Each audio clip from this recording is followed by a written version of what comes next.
The Great Brinks Robbery, 1950. Boston. January 17, 1950. 11 men walked into the Brinks Depot. Dark coats. Chauffeur caps. Rubber Halloween masks. Each carried a .38 revolver. 5 employees were tied and gagged. The thieves moved with military precision. No noise. No mistakes. Within 20 minutes, $2.7 million was gone. That's $36 million today. The gang left no clues. Bluffs. Cut-up getaway cars. Nothing for police to chase. The press called it the crime of the century. For 6 years, the FBI struggled. Hundreds of suspects. No arrests. The case grew cold. But greed cracked the silence. Gang member Joseph O'Keefe wanted his share. He begged, then threatened. The others hired a hitman. O'Keefe was shot but survived. In the hospital, he confessed. He told the FBI everything. Names. Plans. Secrets. In 1956, 8 men got life in prison. Others received decades. But not all the money was found. Over $1 million vanished forever. The Brinks robbery proved one truth. Even perfect crimes collapse when loyalty dies. The Lufthansa heist, 1978. December 11, 1978. New York's JFK Airport. At 3 a.m., 6 men slipped into the Lufthansa cargo terminal. No alarms tripped. No shots fired. They headed straight for the vault. Inside, cash flown from West Germany. Stacks of bills. Boxes of jewels. In less than an hour, $5.8 million in cash and $800,000 in jewels were gone. That's over $30 million today. The heist was flawless. No one hurt. No evidence left. The biggest cash robbery in U.S. history at the time. But there was a deadly twist. The crew was linked to the Lucchese crime family. As police got closer, bodies started to pile up. Suspects were found shot in cars. Others disappeared completely. A man turned up hogtied in a freezer truck. A woman's torso washed ashore. The mafia cleaned house. Witnesses silenced. Trails erased. In the end, no convictions for the robbery itself. Most of the cash never resurfaced. And the true mastermind?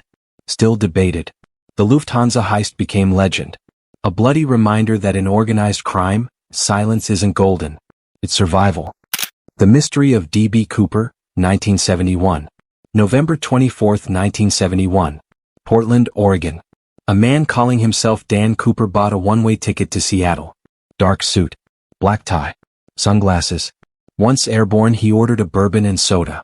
Then handed a note to the flight attendant. Inside, a threat. He had a bomb. His demand, $200,000 in cash.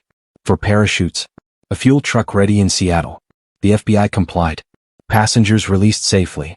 Only 4 crew remained. The plane took off again, headed toward Mexico City. But Cooper had other plans. At 10,000 feet, he lowered the rear stairs. In the dark, over thick forest, he jumped. Cash strapped to his body. Then vanished. Massive search efforts followed. Army, Air Force, FBI scoured the wilderness. Not a trace. Only clues surfaced years later. In 1980, a boy found $5,800 in decayed bills near the Columbia River. The serial numbers matched Cooper's ransom money. But Cooper himself? Never identified. Never arrested. D.B. Cooper remains the only hijacker in U.S. history never caught. A man who jumped into legend. And into mystery. The Great Train Robbery, 1963. August 8, 1963. Buckinghamshire, England. A Royal Mail train carried millions in banknotes. It never reached its destination. A gang of 15 men rigged the track signals. A red light forced the train to stop. When the driver stepped out, he was struck with a metal bar. Dragged away. Handcuffed. The robbers swarmed the mail cars. Inside, they seized £2.6 million. That's over $60 million today. Cash stuffed into sacks. They escaped to a nearby farmhouse. The money divided. The hideout set ablaze to erase evidence. But they left one mistake.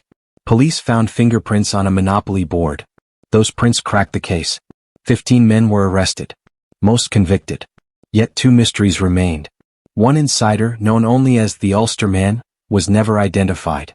He likely provided the train schedule and security details. He vanished into history. And not all the money was recovered. Millions disappeared forever. The Great Train Robbery proved even the boldest plan can crumble. When arrogance leaves fingerprints behind. The British Bank of the Middle East Heist, 1976. January 20, 1976. Beirut, Lebanon. The city was torn by civil war. Amid the chaos, thieves saw opportunity. The target, the British Bank of the Middle East. To get inside, they broke into a Catholic church next door. Behind one wall, the bank's vault. Explosives blasted a hole straight through. Inside, locksmiths went to work. Hours passed. Locks fell one by one. By the end, they had stolen $20 to $50 million. Gold bars. Precious jewels.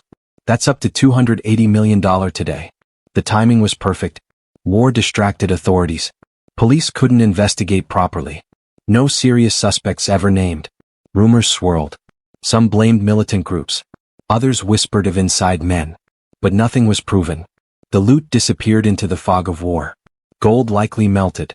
Jewels traded through black markets. Cash laundered into shadowy networks.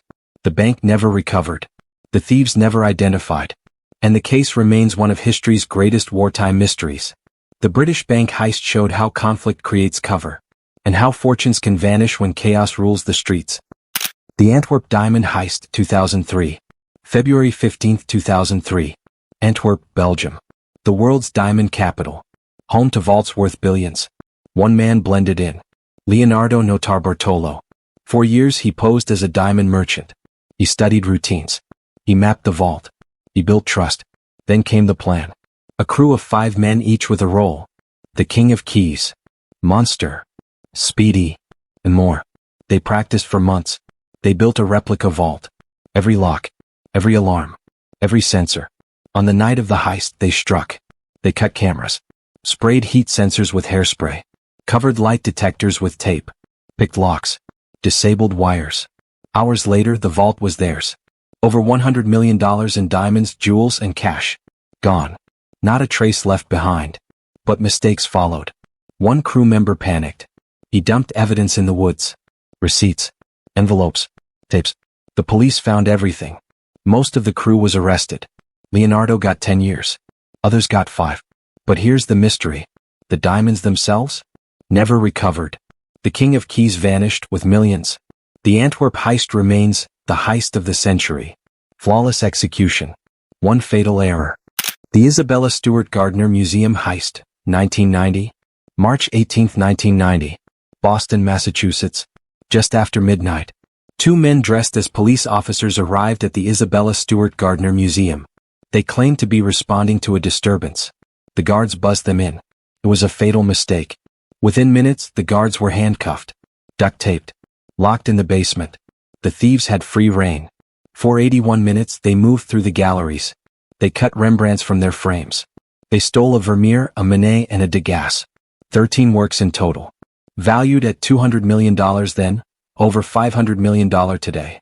The thieves carried the paintings out into the night. Not a single alarm was triggered. Not a single clue was left behind. The FBI launched one of the largest art investigations in history. Leads pointed to mobsters, international smugglers, even ex-military. But no arrests were ever made. To this day, the stolen art has never resurfaced. At the museum, the empty frames still hang. A haunting reminder of what was lost. The Gardner heist remains the largest unsolved art theft in the world. 2 men, a disguise, and 81 minutes. That's all it took. Outro. 7 heists. Millions stolen. Art, diamonds, gold, vanished into history. Some suspects jailed. Others silenced. But much of the loot remains missing. These cases remind us of one truth. No matter how perfect the plan, mystery lingers. Somewhere hidden in vaults or walls, treasures wait. And the world still asks, will we ever find them? Thanks for watching. Stay curious, stay safe, and remember, crime may fade, but its shadows never disappear.